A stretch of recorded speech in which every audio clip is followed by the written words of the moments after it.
안녕하십니까. 지성과 영성을 추구하는 신학박사 나유섭입니다. 오늘도 마태복음 3장 6절에 있는 세례에 대해서 한번 정리를 한번 해보고자 합니다. 이 세례는 여러 가지로 의미가 달라지고 있는 것을 우리가 알아야 합니다.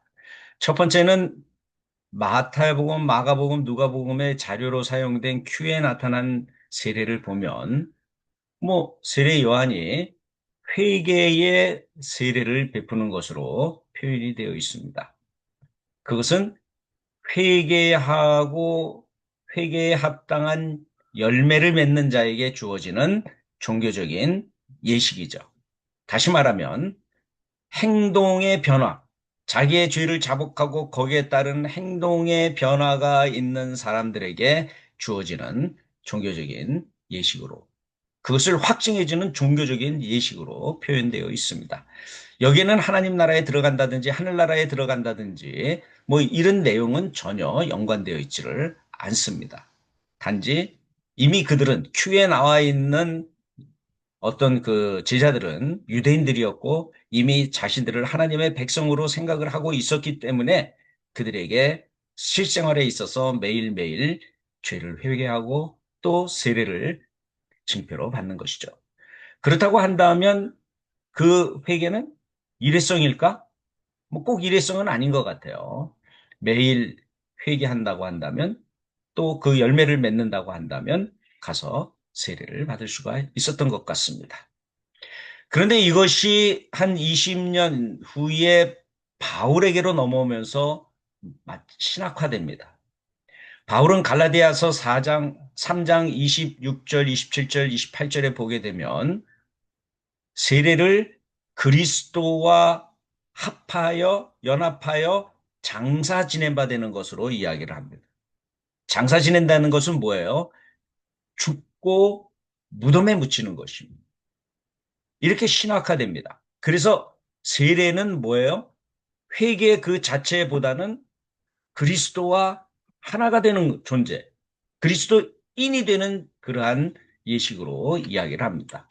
물론 여기에는 죄에 대한 회개가 그렇게 강조되어 있지는 않습니다. 아마도 이방인 갈라디아인들에게 가르쳤기 때문에 그런 것 같은 생각이 듭니다. 그리고 또 로마서 6장 1절에서 4절에 보게 되면 세례를 뭐라고 얘기하면 하느냐 하면 죄에 대하여 죽은 그리스도와 함께 죽고 다시 장사 지낸 바 되었다가 다시 살아나는 그러한 과정을 세례로 이야기를 합니다. 즉 다시 말하면 세례가 상당히 신학화되는 것이죠.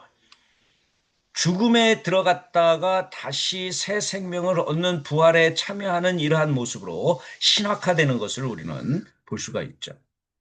한 20년 후에 마가복음 저자는 이 세례를 그리스도와 함께 죽는 것으로 받아들이긴 했습니다. 우리가 잘 아는 대로 마가복음 10장에 보면은 예루살렘 성전을 향하여 예루살렘을 향하여 올라가는 예수를 향해서 요한과 야고보가 우리를 양쪽 자리에 앉혀주세요.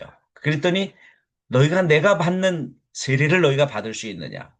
내가 마실 잔을 너희가 마실 수 있느냐? 그러면서 이 세례를 그리스도의 죽음과 연관을 시킵니다. 즉 세례를 받는 것은 그리스도와 함께 죽는 것입니다. 그리고 그 다음에 전개될 부활에 참여하는 것이죠. 이런 면에서 볼 때에 마가복음 저자는 바울의 신학을 상당히 서술적으로 받아서 서술을 했습니다. 물론 신학적으로 받은 것이죠. 그런데 마태복음 저자는 그런 서술을 뺐습니다.